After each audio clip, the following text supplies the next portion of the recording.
Hello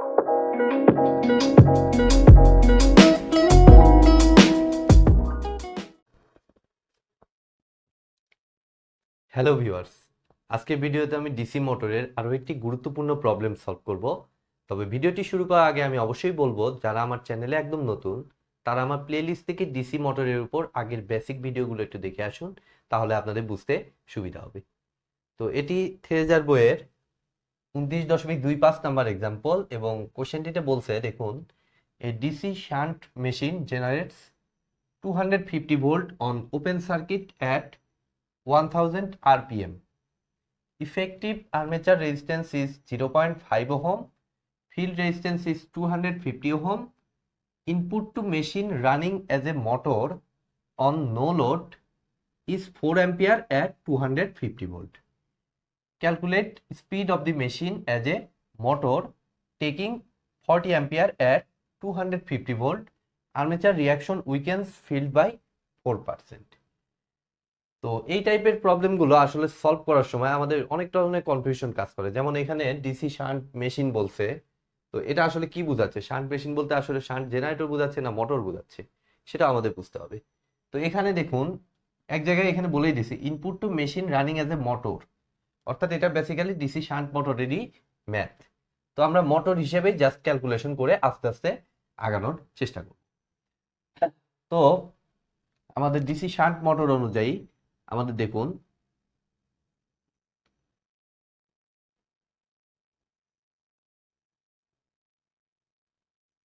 armature দিলাম এবং armature রেজিস্ট্যান্সটা সিরিজে দিয়ে দিলাম আমাদের ক্যালকুলেশনের সুবিধার্থে। তো প্রথম ক্ষেত্রে আমার বলছে মোটরটা নো লোডে। এই যে নো লোড কন্ডিশনে আমাদের কত, 250 ভোল্ট যে ভোল্টেজটা দেওয়া থাকে সেটা অবভিয়াসলি টার্মিনাল ভোল্টেজ। তো এদিক দিয়ে আমি 250 ভোল্ট ইনপুট দিচ্ছি, ঠিক আছে। আর কি বলছে, on no load is 4 ampere. That means এদিক দিয়ে মোটরের কারেন্ট বলতে বেসিক্যালি বোঝাচ্ছে এদিক দিয়ে যে কারেন্টটা আমার ঢুকতেছে, ঠিক আছে, 4 অ্যাম্পিয়ার কারেন্ট আমার ঢুকতেছে। আর এই যে আর্মেচার রেজিস্ট্যান্সটা কত দিচ্ছে, 0.5 ওহম। তাহলে এইখানে আমি লিখলাম 0.5 ওহম। আর এদিক দিয়ে আমাদের শান্ট ফিল্ড আছে, শান্ট ফিল্ডটা কত দেয়া, শান্ট ফিল্ড হচ্ছে এই যে ফিল্ড রেজিস্ট্যান্স হচ্ছে 250 ওহম। তাহলে এইখানে 250 ওহম বসিয়ে দিলাম। তাহলে দেখুন এই 4 অ্যাম্পিয়ার এদিক দিয়ে এসে একটা কারেন্ট আসতেছে এদিক দিয়ে আর্মেচারে ঢুকতেছে, এবং আরেকটা কারেন্ট চলে আসতেছে কোন দিকে, এদিক দিয়ে চলে আসতেছে, আইএসএস কারেন্ট। তো আমি একটা কাজ করি, এইটাকে আই এ নট মনে করি, কেননা এখানে যে আর্মেচার কারেন্টটা এটা বেসিক্যালি নো লোড কন্ডিশনের জন্য, ঠিক আছে, মোটরটা নো লোডে আছে।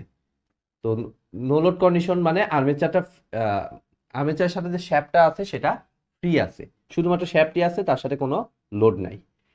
আর এইখানে যে ইএমএফটা ইনডিউসড হচ্ছে সেই ইএমএফটা আমি মনে করলাম কত, ইবি 0।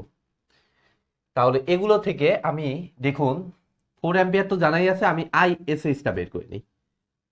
আইএসএইচ কারেন্টটা সমান আমাদের কত আসতেছে দেখুন, এই রেজিস্ট্যান্সটা জানা আছে আর রেজিস্ট্যান্সের অ্যাক্রসে ভোল্টেজটাও জানা আছে 250 ভোল্ট, 250 ভোল্ট। তাহলে just ohms law I equal to V by R apply করে আমরা আইএসএইচ কারেন্টটা পেয়ে যাবো, 250 ডিভাইডেড বাই 250 মানে 1 অ্যাম্পিয়ার। ঠিক আছে, হয়ে গেল। তাহলে এখন আই এ জিরোটা এখন বের করি। তো আই এ জিরো এখানে জাস্ট কেসিএল অ্যাপ্লাই করব। আমাদের মূল কারেন্ট হচ্ছে 4 অ্যাম্পিয়ার, তার 1 অ্যাম্পিয়ার চলে আসতেছে আইএসএস, 1 অ্যাম্পিয়ার চলে আসতেছে এই পাত দিয়ে, তাহলে বাদ বাকি কারেন্টটা যাবে আই এ জিরোর মানে আর্মেচারের ভিতর দিয়ে।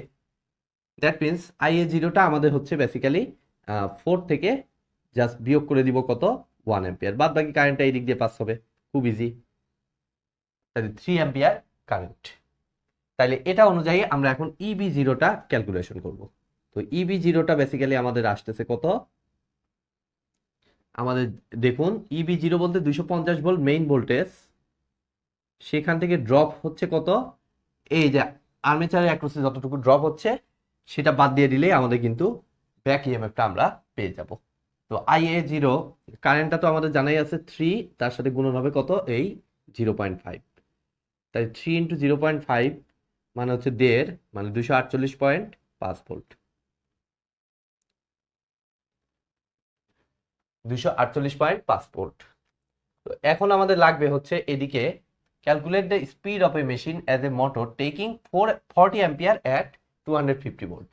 অর্থাৎ 4 অ্যাম্পিয়ারে ছিল, এখন আমাদের 40 অ্যাম্পিয়ারে ক্যালকুলেশন করতে হবে। অর্থাৎ 40 অ্যাম্পিয়ার বলতে এখানে বেসিক্যালি আমি বুঝতে পারতেছি এখান থেকে যেহেতু এটা নো লোডের ভ্যালু ছিল আর এখানে ভ্যালুটা বেড়ে গেছে, মানে এখন লোডেড হয়ে গেছে, মোটরটা কি হয়ে গেছে, লোডেড হয়ে গেছে। অর্থাৎ শ্যাফটের সাথে কোনো লোড আছে বিধায় সেই লোডকে চালানোর জন্য এক্সট্রা কারেন্ট আমার লাগতেছে। দ্যাট মিনস আমি এই সাইডে আরেকটি সার্কিট আমি আঁকাবো। আর্মেচার রেজিস্ট্যান্স 0.5 ওহম, এর তো আর চেঞ্জ হবে না। এইখানে ব্যাক ইএমএফটা ইবি মনে করলাম।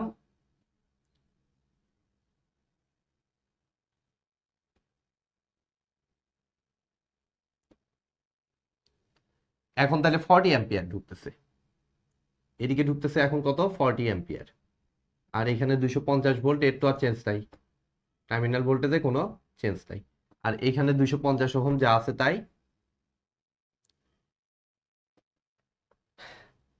তাইলে দেখুন আমাদের এই যে আইএসএস কারেন্টেরও কোনো চেঞ্জ হবে না, কেননা রেজিস্ট্যান্স এক, same resistance same voltage. That means কারেন্টেরও কোনো চেঞ্জ নাই। দ্যাট মিনস আইএসএস যা ছিল তাই থাকবে, 250 divided by 250 equal to 1 ampere. ঠিক আছে, তাহলে এখন আই এটা পেয়ে যাব, লোডের অবস্থার যে আর্মেচার কারেন্টটা সেটা বেসিক্যালি হবে কত, I A equal to according to KCL 40 ampere ঢুকতেছে, সেখান থেকে এসএইচ দিয়ে 1 অ্যাম্পিয়ার চলে যাচ্ছে, তাহলে বাদ বাকি কারেন্টটা আর্মেচার দিয়ে চলে যাবে 39 অ্যাম্পিয়ার। তাহলে এখন এই ডাটা অনুযায়ী আমি ইবিটা ক্যালকুলেশন করে নিই। ইবিটা আমাদের দেখুন আসতেছে, লোডেড অবস্থার যে ইএমএফটা ব্যাক ইএমএফটা সেটা আমার আসতেছে 250 থেকে বিয়োগ হবে কত, জাস্ট আই এ ইন্টু 0.5, মানে 39 ইন্টু 0.5। তাহলে এটা একটু ক্যালকুলেটার হিসাব করে নেই, 250 মাইনাস 39 গুণ 0.5, 230.5 ভোল্ট। এবং নো লোড অবস্থার স্পিডটা কত ছিল, আমাদের লাগবে হলো লোডের অবস্থার স্পিড। তো নো লোড অবস্থার স্পিডটা এই যে দেখুন দিয়ে দিচ্ছে 1000 আরপিএম। দ্যাট মিনস এটা হচ্ছে N0, 1000 আরপিএম। আর লোডের অবস্থার স্পিড আমাদের বের করতে হবে, N ইকুয়াল টু ওয়াট। কাজ করি 248.5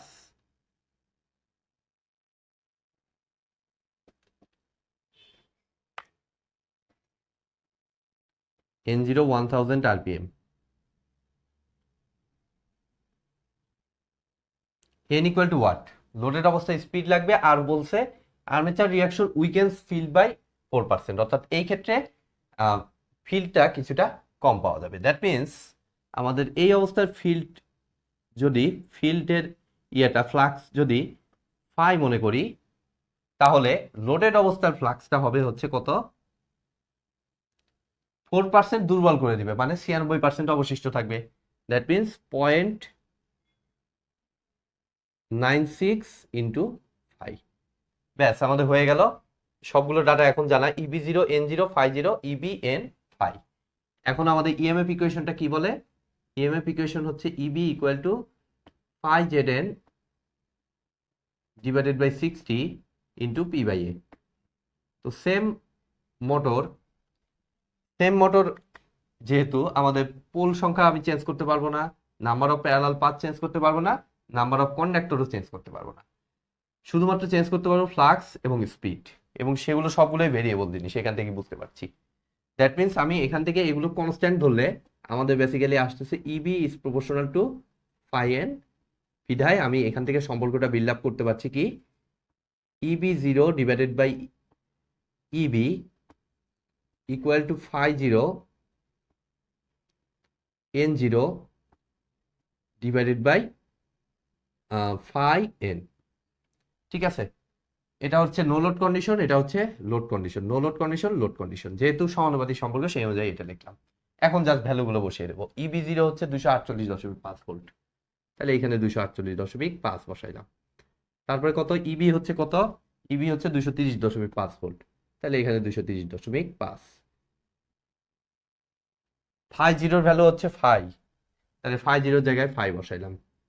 এন জিরোর ভ্যালু হচ্ছে 1000, তাহলে এন জিরোর জায়গায় 1000 বসাইলাম।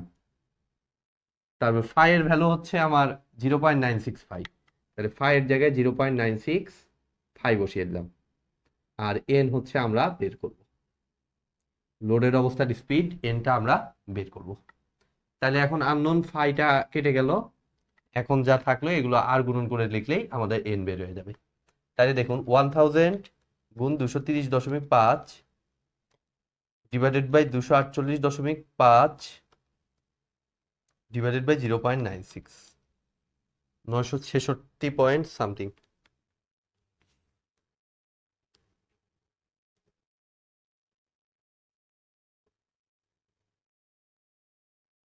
নয়শো ছেষট্টি দশমিক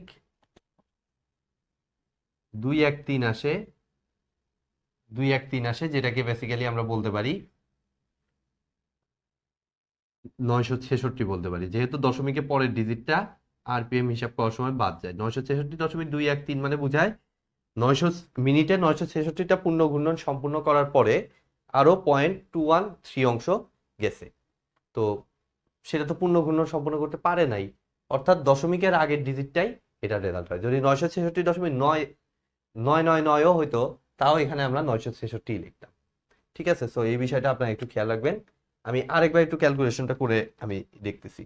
1000 গুণ 230.5 divided by 248.5 divided by 0.96, 966 point something, 248.5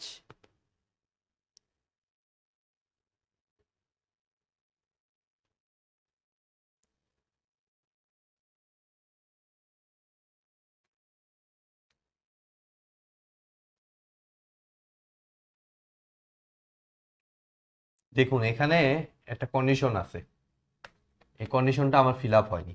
এখানে আসলে এই যে ক্যালকুলেশনটা করছি, এই ক্যালকুলেশনটাতে একটু রং আছে। ঠিক আছে, এই যে 1000 আরপিএম ছিল, সেটা ছিল এই যে এই ওপেন ওপেন সার্কিট, অর্থাৎ এখানে generates 250 volt on open circuit, এই কন্ডিশন অনুযায়ী।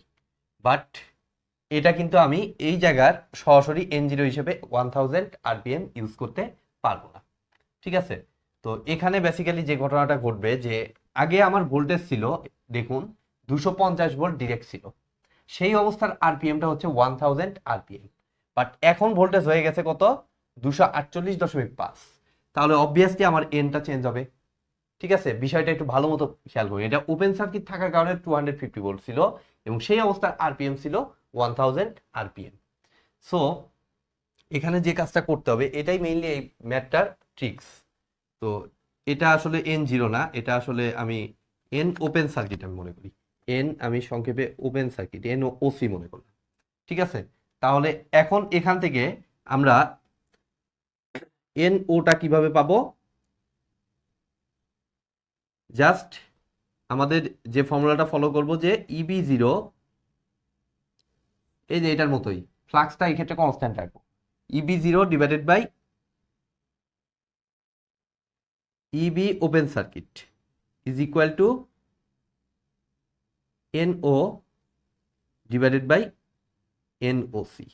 ঠিক আছে, এই সম্পর্কটা ফলো করে আমাদের এন ওটা বের করে নিতে হবে। এখানকার এটা হচ্ছে ওপেন সার্কিট, এই জায়গাটায় আমার একটু ভুল হয়ে গেছে, আমি দুঃখিত তার জন্য। তো ইবি জিরোটা হচ্ছে আমার কত, 248.5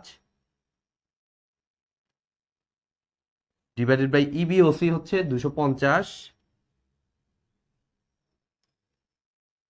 equal to NO divided by NOC. এনওসির ভ্যালু হচ্ছে আমার কত, ওপেন সার্কিট আরপিএমটা হচ্ছে 1000 আরপিএম। তো এখান থেকে আমাদের এন ওপেন সার্কিটটা বের হবে, sorry N O no load RPM, এটা বের হবে 1000 গুণ 248.5 ডিভাইডেড বাই 250, 994 আরপিএম এখানে ইউজ করতে হবে। তো এটা কিন্তু বেশ ট্রিকি এবং অ্যাডভান্স লেভেলের ম্যাথ। সো এই জায়গাটায় আমরা 994 লিখতে হবে, এখানে আমি ভুল করে রেখেছি, আমি খেয়াল করি নাই। তো এখান থেকে আমি যদি হিসাব করি তাহলে দেখুন এবার আসতেছে 994 গুণ 230.5 ডিভাইডেড বাই 248.5 ডিভাইডেড বাই 0.96 960.417 মানে দশমিকের পরের ডিজিট বাদ গিয়ে এটা শুধুমাত্র হবে 960 আরপিএম। তো এটাই হচ্ছে এই কোশ্চেনটির সলিউশন। তো আজকের মতো ভিডিওটি এ পর্যন্তই। ভিডিওটি যদি ভালো লেগে থাকে অবশ্যই ভিডিওতে একটি লাইক দিবেন, বন্ধুদের সাথে বেশি বেশি শেয়ার করবেন, আর চ্যানেলে নতুন হয়ে থাকলে অবশ্যই চ্যানেলটি সাবস্ক্রাইব করবেন। ধন্যবাদ।